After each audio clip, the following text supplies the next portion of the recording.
Hello बच्चों, आज हम चैप्टर करेंगे ग्रेविटेशन। इसमें सबसे पहले हम बात करते हैं ग्रेविटेशनल फोर्स और ग्रेविटी की। ग्रेविटेशनल फोर्स हम कहते हैं जितने भी यूनिवर्स में ऑब्जेक्ट्स हैं, किसी भी दो ऑब्जेक्ट के बीच लगने वाला फोर्स ऑफ अट्रैक्शन। ठीक है, तो gravitational force is the force of attraction acting between any two objects in the universe. अब उन दो ऑब्जेक्ट्स में से अगर एक अर्थ हो और दूसरा कोई भी ऑब्जेक्ट जो अर्थ सरफेस पे लाई कर रहा हो, इस फोर्स ऑफ अट्रैक्शन को हम कहेंगे ग्रेविटी या फोर्स ऑफ ग्रेविटी। ठीक है, तो force of gravity is the force acting between earth and other objects. Next, इसमें एक लॉ है यूनिवर्सल लॉ ऑफ ग्रेविटेशन, इसी को हम न्यूटन्स लॉ ऑफ ग्रेविटेशन कहते हैं। ये लॉ क्या कहता है कि every object in the universe attracts every other object with a force. अगर हम ये लेट कर लें कि ये ऑब्जेक्ट है, इसका मास m1 है और इसका मास m2 है और इनके सेंटर्स के बीच का डिस्टेंस d है, तो ये लॉ कहते हैं कि every object in the universe attracts every other object with a force. This force is directly proportional to the product of their masses and inversely proportional to the square of distance between them. ठीक है, इसकी statement क्या हो जाएगी? Every object in the universe attracts every other object with a force which is directly proportional to the product of their masses and inversely proportional to the square of distance between them। ठीक है, इन दोनों को अगर हम एक साथ लिखते हैं तो ऐसे लिख सकते हैं F proportional to m1 m2 upon D square. Proportional को इक्वल करेंगे तो एक कांस्टेंट आएगा capital G m1 m2 upon D square. ये मैथमेटिकल एक्सप्रेशन होता है यूनिवर्सल लॉ ऑफ ग्रेविटेशन का। यहाँ पे हम कहेंगे कि G जो है ये यूनिवर्सल ग्रेविटेशनल कांस्टेंट है, यूनिवर्सल ग्रेविटेशनल कांस्टेंट है। G की वैल्यू होती है 6.673 इंटू 10⁻⁻11 न्यूटन मीटर स्क्वायर पर kg स्क्वायर। ठीक है, अब आप देख रहे हो कि ये वैल्यू बहुत ही छोटी है। तो इतनी छोटी वैल्यू होने की वजह से क्या होता है कि जितने भी ऑब्जेक्ट्स हैं यूनिवर्स में एक दूसरे को वो अट्रैक्ट तो करते ही हैं, लेकिन इस फोर्स की वैल्यू इतनी छोटी होती है कि उसे हम कंसिडर नहीं कर पाते। लेकिन अगर ऑब्जेक्ट्स के मासेस बढ़ने लग जाएं, काफ़ी ह्यूज ऑब्जेक्ट्स में जैसे अर्थ है, मून है, सन है, तो ये फोर्स जो है इसकी वैल्यू कैलकुलेट की जा सकती है। फिर हम इस फोर्स को कंसिडर करने लगते हैं, इसकी वैल्यू भी फिर काफ़ी ज़्यादा हो सकती है। ठीक है, इस लॉ से हम बहुत सारी चीज़ों को एक्सप्लेन कर सकते हैं, ये इसके एप्लीकेशन कह सकते हैं आप, ये इसका इंपॉर्टेंस है। यूनिवर्सल लॉ ऑफ ग्रेविटेशन बहुत सारी चीज़ों को एक्सप्लेन करता है, जैसे मून का जो मोशन है अर्थ के अराउंड, या अर्थ का मोशन और दूसरे जो प्लैनेट्स उनका मोशन सन के अराउंड, उसे हम इस लॉ से एक्सप्लेन कर सकते हैं। इस मोशन की वजह क्या है? Force of attraction between earth and the planets और मून एंड द अर्थ। ऐसे ही सेकेंड इसका एप्लीकेशन है कि अर्थ पे जो एटमॉस्फेयर है, वो अर्थ पे एटमॉस्फेयर इसी ग्रेविटेशनल फोर्स की वजह से, ये लॉ इसे एक्सप्लेन करता है। ऐसे ही कौन सा फोर्स है जो हमें अर्थ के साथ बाइंड करके रखता है? तो ये ग्रेविटेशनल फोर्स है। ठीक है, तो इसे भी हम एक्सप्लेन कर सकते हैं। नेक्स्ट है जो टाइड्स प्रोड्यूस होते हैं सी वाटर में, gravitational force of moon and the sun, वो टाइड्स भी इसी ग्रेविटेशनल फोर्स की वजह से प्रोड्यूस होता है। तो ये सारे इस लॉ के एप्लीकेशंस हैं जो आपको ध्यान में रखना है। अब ये जो एक्सप्रेशन लिखा आपने F equals to G m1 m2 upon D square, इस एक्सप्रेशन को हम ऐसे भी लिख सकते हैं, अगर अर्थ है और अर्थ पे लाई कर रहा कोई ऑब्जेक्ट है तो F equals to G M M upon R square, ऐसे भी लिखा जा सकता है इसे। यहाँ पे m हो जाएगा mass of the earth, small m होगा मास ऑफ अदर ऑब्जेक्ट, और कैपिटल R यूज करेंगे हम रेडियस ऑफ द अर्थ के लिए। ठीक है, तो ये दोनों तरीके से इस एक्सप्रेशन को हम लिख सकते हैं। नेक्स्ट टर्म है, हमें इसमें पढ़ना है इस चैप्टर में, फ्री फॉल। हम किसी भी ऑब्जेक्ट को फ्री फॉल में तब कहते हैं जब वो केवल ग्रेविटेशनल फोर्स के अंडर ही नीचे की तरफ गिर रहा हो और दूसरे उस पर कोई भी फोर्सेस नहीं एक्ट कर रहे हो। ठीक है, तो उस फोर्स को फ्री फॉल कहेंगे, उस ऑब्जेक्ट को कहेंगे कि वो फ्री फॉल में। ऐसे ही फ्रीली फॉलिंग ऑब्जेक्ट में जो एक्सीलरेशन प्रोड्यूस होता है उसे हम कहते हैं एक्सीलरेशन ड्यू टू ग्रेविटी, इसे स्मॉल g से रिप्रेजेंट करते हैं। ठीक है, तो acceleration due to gravity is the acceleration produced in a freely falling body. अब यहाँ पे आपसे ये पूछा जा सकता है कि कैपिटल जी और स्मॉल जी में क्या डिफरेंस है। ठीक है, तो आपने देखा कि अगर हम यूनिवर्सल ऑफ ग्रेविटेशन को देखें तो एफ इक्वल्स टू फॉर्मूला बनता है हमारे पास G m1 m2 upon d²। यहाँ से g को निकाल लें तो ये हो जाएगा f into d² upon m1 m2। ठीक है, g को कैसे डिफाइन कर सकते हैं, g is equal to the force और universal gravitational constant is equal to the force acting between two objects of masses 1 kilogram each which are separated by a distance of 1 meter। ठीक है, capital G और universal gravitational constant is equal to the force acting between two objects of masses 1 kilogram each which are separated by a distance of 1 meter।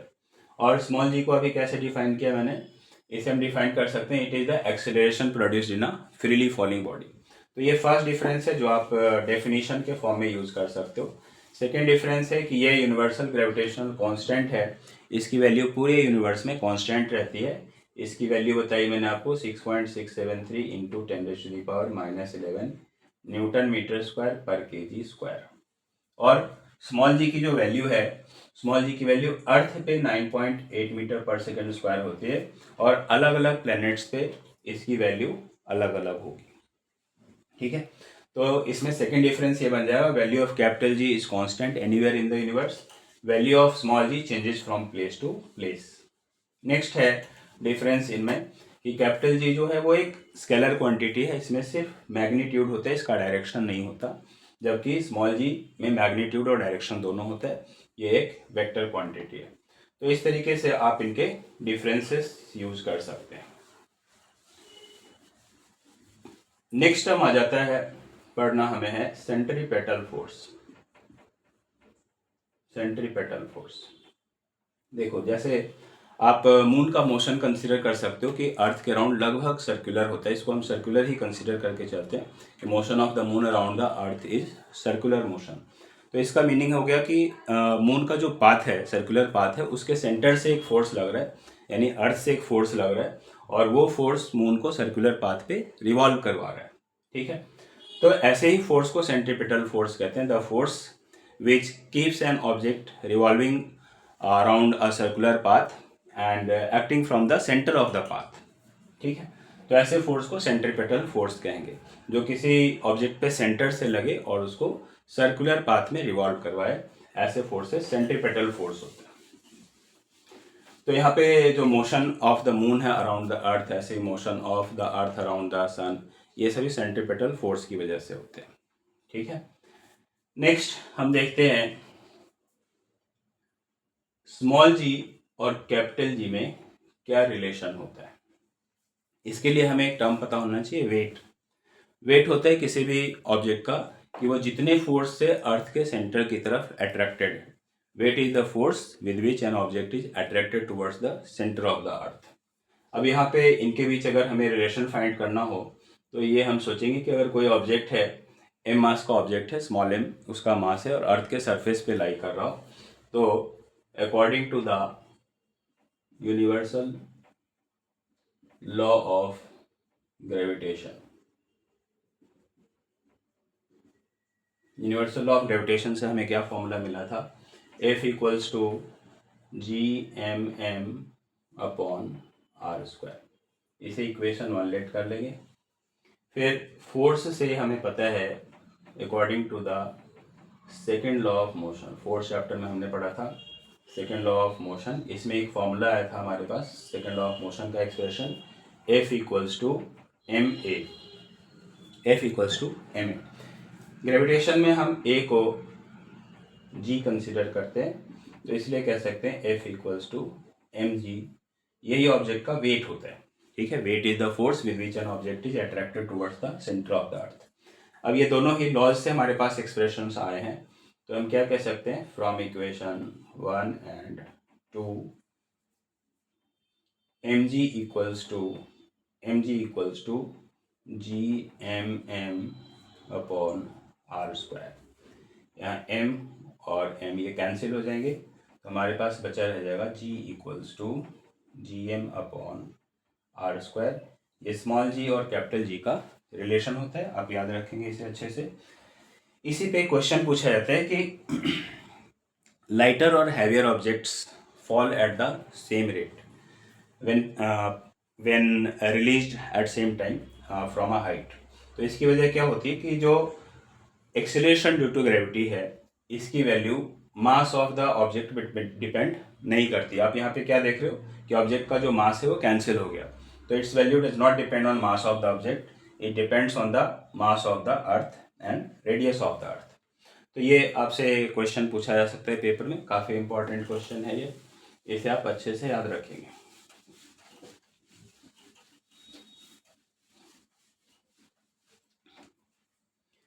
अब अगर हम देखें मास और wait, ये भी मोस्ट इंपॉर्टेंट क्वेश्चन है इस चैप्टर का। मास और वेट में डिफरेंस पूछा जाता है। तो अभी मैंने वेट को डिफाइन किया था। देखो मास किसे कहते हैं, किसी भी ऑब्जेक्ट में टोटल मैटर कितना है, टोटल पार्टिकल्स कितने हैं उसके, उसे हम कहते हैं मास। ठीक है, तो mass is the total material content और total material content in an object. Mass is the total material content in an object. और वेट होता है it is the force with which an object is attracted towards the centre of the earth. तो first difference इनकी definitions हो गई। फिर second है इसके लिए एसआई यूनिट, मास को हम मेजर करते हैं किलोग्राम में और वेट को मेजर करते हैं न्यूटन में। ठीक है, तो इसके एसआई यूनिट है किलोग्राम, इसके एसआई यूनिट है न्यूटन। थर्ड डिफरेंस है इनमें, मास एक स्केलर क्वांटिटी है, यानी इसमें केवल मैग्नीट्यूड है, इसका डायरेक्शन नहीं होता। वेट वेक्टर क्वांटिटी है, इसमें मैग्नीट्यूड और डायरेक्शन दोनों ही होते हैं। नेक्स्ट डिफरेंस है मास की value place to place change नहीं होती है, वैल्यू कांस्टेंट रहती है इसकी। वेट की वैल्यू चेंज होती है। ठीक है, ऐसे ही मास को हम एनालिटिकल बैलेंस और फिजिकल बैलेंस और बीम बैलेंस से मेजर करते हैं, वेट को स्प्रिंग बैलेंस से मेजर करते हैं। ये डिफरेंसेस हैं जो आपको याद रखने हैं।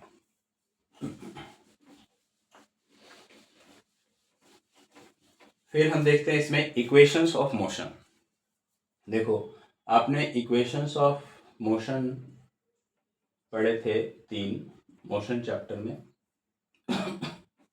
फर्स्ट इक्वेशन था v equals to you plus a t, second equation था s equals to U T plus half a t square, और थर्ड इक्वेशन था 2as equals to we square minus you square.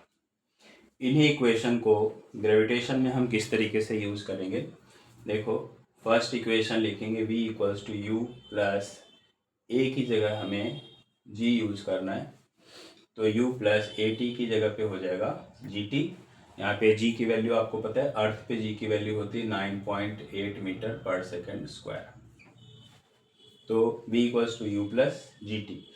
Second equation use करेंगे, s की जगह हम इसमें h use करते हैं, h equals to U T plus half G T square, और थर्ड इक्वेशन है 2as की जगह लिखेंगे हम 2gh equals to we square minus you square.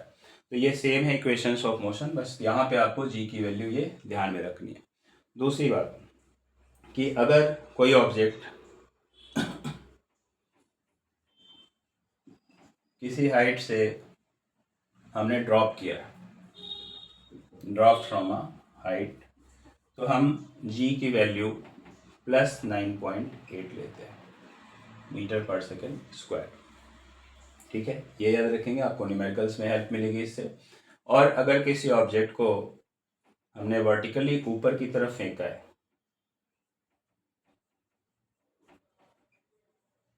For an object thrown vertically upwards, तो हमें g की वैल्यू माइनस में लेनी है, ये आप अच्छे से याद रखेंगे। ऐसे ही जब हम किसी ऑब्जेक्ट को ऊपर से गिराते हैं नीचे की तरफ, तो u की वैल्यू 0 होती है, यानी इनिशियल वेलोसिटी ऑब्जेक्ट की 0 होती है। और जब किसी ऑब्जेक्ट को वर्टिकली ऊपर की तरफ थ्रो किया जाता है, तो हाईएस्ट पॉइंट पे यानी उसकी फाइनल वेलोसिटी 0 होती है। तो ये दो चीज़ें अगर आप याद रखते हैं तो आप न्यूमेरिकल्स ज़्यादा आसानी से कर पाएंगे।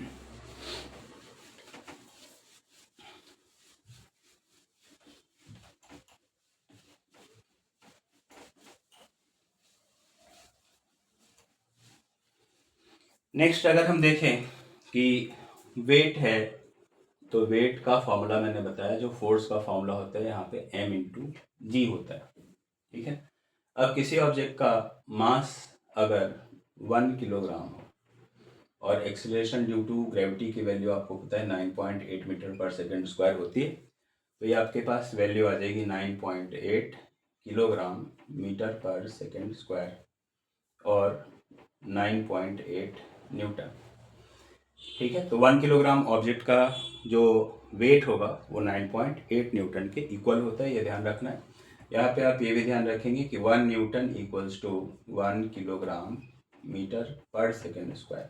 आप ऐसे भी लिख सकते हैं और ऐसे भी लिख सकते हैं, kilogram metre per second square. ठीक है। अच्छा, नेक्स्ट फिर मून पे किसी भी ऑब्जेक्ट का जो वेट होता है वो अर्थ पे उसके वेट का 1/6 हो जाता है। यानी जैसे अभी मैंने कहा कि 9.8 metre per second square small जी की वैल्यू होती है, तो उसकी वैल्यू मून पे जाकर 1.6 मीटर पर सेकेंड स्क्वायर का राउंड हो जाती है। तो इस वजह से वेट यानी एम और जी का जो प्रोडक्ट होता है वो भी 1/6 हो जाता है। ठीक है। तो मून पे किसी भी ऑब्जेक्ट का वेट अर्थ पे जो उसका वेट है उसका 1/6 हो जाएगा। नेक्स्ट हम देखते हैं टर्म इसमें थ्रस्ट। देखो, थ्रस्ट हम किसे कहते हैं? किसी भी ऑब्जेक्ट का किसी सरफेस पे जो परपेंडिकुलर फोर्स होता है, जैसे मैं यहाँ पे अभी खड़ा हूँ तो मेरा जो ग्राउंड पे परपेंडिकुलर फोर्स होगा उसे थ्रस्ट कहा जाएगा। ठीक है। ऐसे ही कोई सीलिंग फैन है, तो सीलिंग फैन जैसे आपने देखा होगा हमारे छत में हैंग हो रहा होता है, तो उसकी भी पोजीशन जो है वर्टिकल है छत के रेस्पेक्ट में, तो उसे भी हम कहेंगे कि उस पर परपेंडिकुलर एक फोर्स लग रहा है जो थ्रस्ट है। जितनी भी चीज़ें ऐसे हमने प्लेस की हुई है ग्राउंड पे, उन सब पे जो परपेंडिकुलर फोर्स डाउनवर्ड डायरेक्शन में लग रहा होगा वो सभी थ्रस्ट कहे जाएंगे। और यूनिट एरिया पे जो थ्रस्ट लगता है उसे हम कहते हैं प्रेशर। यानी प्रेशर इक्वल्स टू आप कह सकते हो होता है thrust upon area. Pressure equals to thrust upon area. अब हम कह सकते हैं कि प्रेशर डायरेक्टली डिपेंड करता है थ्रस्ट पे, यानी थ्रस्ट की वैल्यू ज़्यादा होगी तो प्रेशर की वैल्यू भी ज़्यादा होगी, और एरिया के इन्वर्सली प्रोपोर्शनल है। इसका मीनिंग ये हो गया कि अगर सरफेस एरिया या एरिया हम बढ़ाएंगे तो प्रेशर की वैल्यू कम हो जाएगी। ठीक है। एरिया बढ़ने पे प्रेशर की वैल्यू कम होगी, एरिया कम करेंगे तो प्रेशर की वैल्यू बढ़ जाएगी, और थ्रस्ट के डायरेक्टली प्रोपोर्शनल है। अब यहाँ एरिया पे बेस्ड कुछ क्वेश्चंस आ जाते हैं कि जो आर्मी टैंक्स होते हैं वो कॉन्टिन्यूस चेन पे रन करते हैं, तो इसकी वजह क्या होती है कि अगर हम कंटिन्यूस चेन यूज़ करें आर्मी टैंक में तो वो सरफेस एरिया बढ़ा देता है ग्राउंड पे, और उनका इतना ज़्यादा वेट होता है, उसकी वजह से वो ग्राउंड में सिंक होने से बचे रहते हैं। ऐसे ही जो बड़ी बिल्डिंग्स होती हैं उनकी ब्रॉड फाउंडेशंस होती है, तो ब्रॉड फाउंडेशंस होने से फ़ायदा क्या होता है, ग्राउंड पे सरफेस एरिया बढ़ता है और इससे बिल्डिंग का प्रेशर ग्राउंड पे कम हो जाता है। ऐसे ही बड़े बड़े जो ट्रक्स होते हैं उनमें बहुत सारी टायर्स यूज़ की जाती हैं, तो ये टायर्स इतनी सारी यूज़ करने की वजह क्या होती है, वो सरफेस एरिया बढ़ा देते हैं, इससे उनका प्रेशर ग्राउंड पे कम हो जाता है और वो हैवी लोड्स को कैरी कर पाते हैं। आपकी बुक का एक इंटेक्स्ट क्वेश्चन है कि जो स्कूल बैग्स होते हैं उनके ब्रॉड स्ट्रैप्स होते हैं, तो ब्रॉड स्ट्रैप्स होने से भी क्या बेनिफिट मिलता है, उससे सरफेस एरिया बढ़ जाता है हमारे शोल्डर्स पे और बैग का प्रेशर जो है वो कम हो जाएगा, इससे हम हैवी बुक्स को ईजिली कैरी कर पाएंगे। अब इसका हम एक अपोजिट सोचें जहाँ सरफेस एरिया कम किया जाता हो, जैसे जो कटिंग टूल्स होते हैं उनमें आप देखोगे कि सरफेस एरिया कम होता है, शार्प एज्ड होते हैं वो, तो शार्प एज टूल्स जो होते हैं उनका सरफेस एरिया कम हो जाता है। इसकी वजह से क्या होगा कि उनका प्रेशर ज़्यादा होगा, कम फोर्स या कम थ्रस्ट लगाने के बाद भी उनका प्रेशर ज़्यादा होगा, तो हम किसी भी चीज़ को ईजिली कट कर पाएंगे। ठीक है। तो ये एरिया और थ्रस्ट से प्रेशर इस तरीके से रिलेटेड है। नेक्स्ट बात की गई है आपकी बुक में बायंट फोर्स की। बायंट फोर्स ये फोर्स होता है जो कोई भी लिक्विड या फ्लूइड, फ्लूइड हम गैसेस और लिक्विड्स को एक साथ कहते हैं, तो इसमें गैस या एयर भी एक अपवर्ड फोर्स लगाती है ऑब्जेक्ट्स पे, तो उसको भी हम इसमें कंसिडर कर सकते हैं। मान लो कि कोई फ्लूइड है, इसमें आपने किसी ऑब्जेक्ट को इमर्स किया, तो इमर्स करने पे इस पे हर डायरेक्शन से फोर्स लगता है, लेकिन इनका जो रिजल्टेंट फोर्स होता है, इन सभी फोर्सेस का जो रिजल्टेंट फोर्स होगा वो परपेंडिकुलर अपवर्ड डायरेक्शन में होगा। ठीक है। तो इस अपवर्ड डायरेक्शन में लगने वाले फोर्स को कहते हैं बायंट फोर्स। तो बाइंड फोर्स है is the force exerted by a fluid on objects emerge in it. और ये जो प्रॉपर्टी है फ्लूइड्स की अपवर्ड फोर्स लगाने की, इसे हम कहते हैं बायंसी। ठीक है, तो buoyancy is the property of fluids to exert perpendicular upward force on objects. और बाइंड फोर्स की वैल्यू किस पे डिपेंड करती है? फ्लूइड की डेंसिटी पे। अगर फ्लूइड की डेंसिटी ज़्यादा है तो बाइंड फोर्स भी ज़्यादा होगी। और आप इसे एक एग्जांपल से समझ सकते हो कि जो रिवर वाटर है उसकी डेंसिटी कम होती है, सी वाटर की डेंसिटी ज़्यादा होती है, तो it is easier to swim in sea water than in river water. इसकी वजह यही होती है, उसमें बाइंड फोर्स की वैल्यू बढ़ जाती है।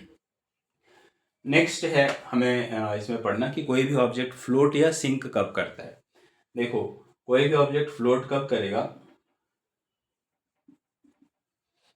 अगर उस ऑब्जेक्ट का वेट बाइंड फोर्स से कम हुआ,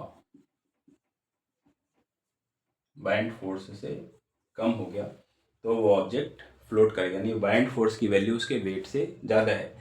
वेट जो है वो डाउनवर्ड डायरेक्शन में लगने वाला फोर्स है और बाइंड फोर्स अपवर्ड डायरेक्शन में लगने वाला फोर्स है।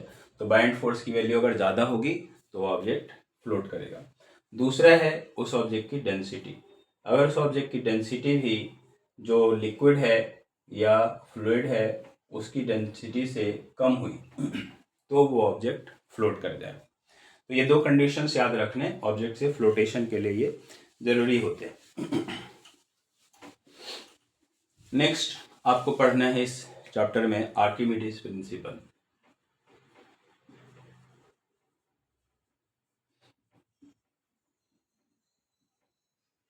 ये प्रिंसिपल क्या कहता है कि when an object is fully और partially emerge in a fluid it experiences an upward force. This force is equal to the weight of fluid displaced by it. ठीक है, क्या कहा मैंने? When an object is fully or partially immersed in a fluid, it experiences an upward force which is equal to the weight of the fluid displaced by it.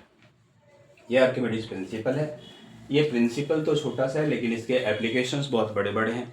जैसे इस principal को use किया जाता है शिप्स और submarines को design करने के लिए, ऐसे ही इस प्रिंसिपल पे ही बेस्ड होते हैं लैक्टोमीटर्स जो मिल्क की प्योरिटी को मेजर करते हैं, हाइड्रोमीटर्स जो किसी लिक्विड की डेंसिटी को मेजर करते हैं, वो भी इस प्रिंसिपल पे बेस्ड होता है।